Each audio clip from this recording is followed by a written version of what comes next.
What's up guys, Blair here from the Review Brothers, bringing you the LG G2 for Verizon. This phone has made a lot of noise specifically because LG is marketing it like crazy and they're trying to compete with the Samsung Galaxy S4, which in a lot of ways, they do a really good job of it. So let's get into what it's all about.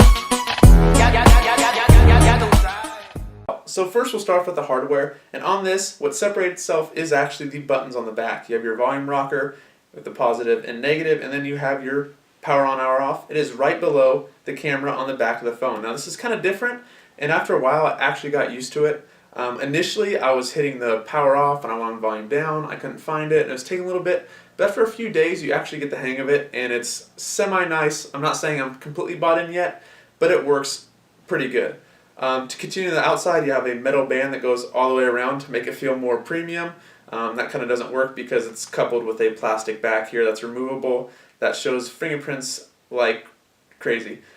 And then to finish that off, we have this screen. This screen is one of the best screens I think you can buy on a smartphone. 423 pixels per inch, which is just absolutely insane. 5.2 inches and an IPS display. The colors look great, and it really is. I enjoy just looking at the screen, honestly, the colors and everything like that. And then from there, inside we have a big spec. Lovers will love the inside of this. It is a Snapdragon 800 quad-core 2.26 gigahertz. So this phone is going to be able to last for the next 2 years easily. That's about as top line as you can get at this moment for specs. And it really performs that really well. It pushes Android 4.2 with LG Skin over it. And as we know here, LG Skin isn't the best. I prefer stock Android, but it does have some really positive features within the Skin.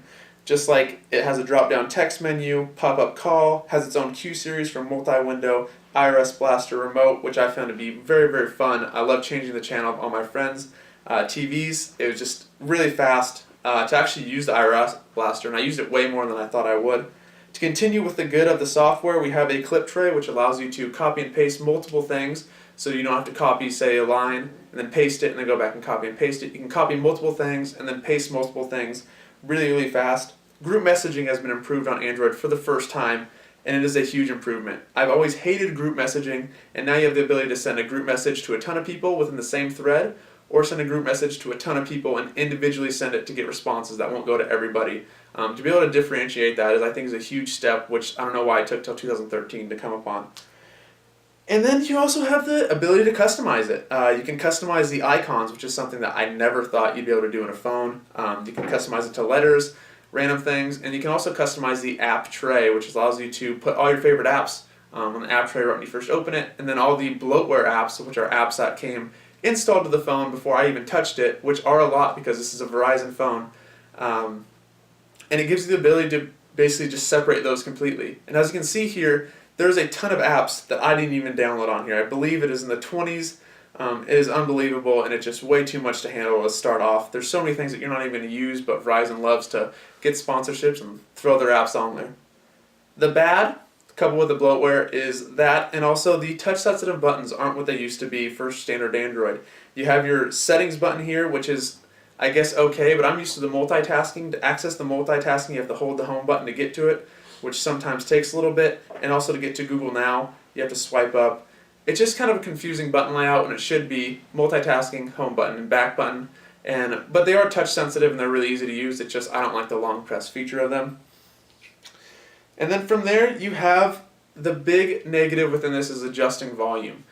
Within apps like in the gallery you make a video, you can touch the screen to adjust the volume, and it makes it easy because the buttons are on the back to adjust it. But if you're watching something that's not on a stock app like, say, YouTube, and you want to adjust the volume, you have to pick the phone up, flip it around, and if you want to go for the no-look touch volume rocker, you run the risk of turning the phone off completely, and then YouTube has to reload, and it's just kind of a big hassle. I wish that they would add a constant volume rocker somewhere on the screen that you could always pop up. But with all that said, this phone is actually pretty good, and in terms of whether I'd buy it or whether I'd not, I think the positives outweigh the negatives, and if you like LG Skin, you like Verizon, this is a definite buy. If you're not on Verizon, you're on AT&T, maybe you like phones that have a more premium feel, maybe it's not for you, but for me personally, this is a definite buy. It is made out of plastic to improve that premium feel, the G2. Why I think this phone was made. In the Verizon series, you have the